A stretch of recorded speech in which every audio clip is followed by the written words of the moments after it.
Hello, this is Seth Masket, here to answer your questions about learning from loss. I have long been interested in the idea that a party can make a collective decision. That is, it can decide who to nominate, what stances to take, what a platform should look like. But in order for a party to make that decision, it needs to have a conversation across lots of different facets of the party, activists, office holders, interest group leaders, and others across all different segments of the country.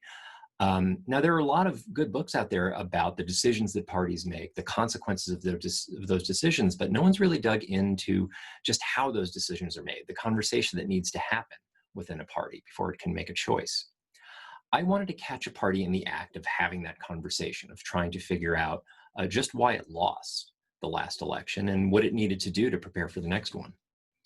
The funny thing is that when I started this project in 2016, I was assuming that it was going to be the Republicans that were going to have this conversation. That, of course, didn't turn out quite that way. Like many political observers, I was really blindsided by what happened in 2016. I know many Democratic Party insiders were as well. Just as I was trying to figure out what had happened, I wanted to understand how Democratic Party figures were figuring that out as well, and how they were sort of processing all the political information that came out of that, and what they were doing to make a decision based on that information.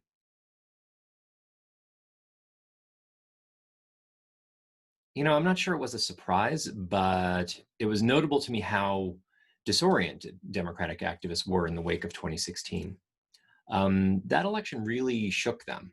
Not simply because they lost, but because every indicator they knew to trust, every instinct that they developed over a lifetime in politics was just flat out wrong. Many of them used the word trauma to describe the experiences that they were going through after 2016. They were traumatized, they were disoriented, they were confused. They never really came to a common agreement about just why Hillary Clinton had lost. But they were willing to pay a considerable price to make sure that that never happened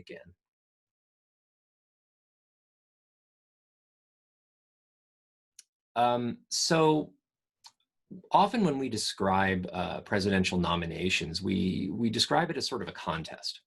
That is, we have all these people interested in being president, and they go around and all do this sort of set of activities. They participate in debates, and they give speeches, and they have to cook steak in Iowa and flip pancakes in New Hampshire and eat fried fish in South Carolina, do all these things.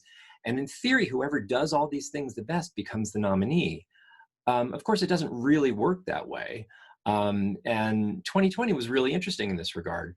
Joe Biden managed to get the Democratic nomination despite never really being the best at any of those things. He wasn't the best debater or the best public speaker. He wasn't the most successful fundraiser.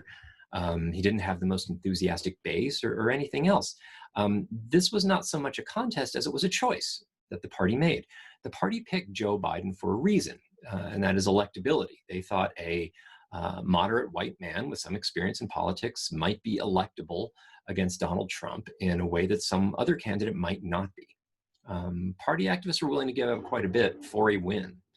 And I want people to understand why people within the party were reaching that decision, what place that they were in, what they were dealing with as they reached that decision. Party. I'm not going to predict a winner for this fall's election, but I'll say that whichever party loses the presidential election has some very serious soul searching to do. Democrats tend to be harder on themselves when they lose. They tend to make more substantial changes to their rules and their nomination processes than Republicans do. But in either case, the losing party will really need to address just why it lost a contest that probably didn't need to be lost.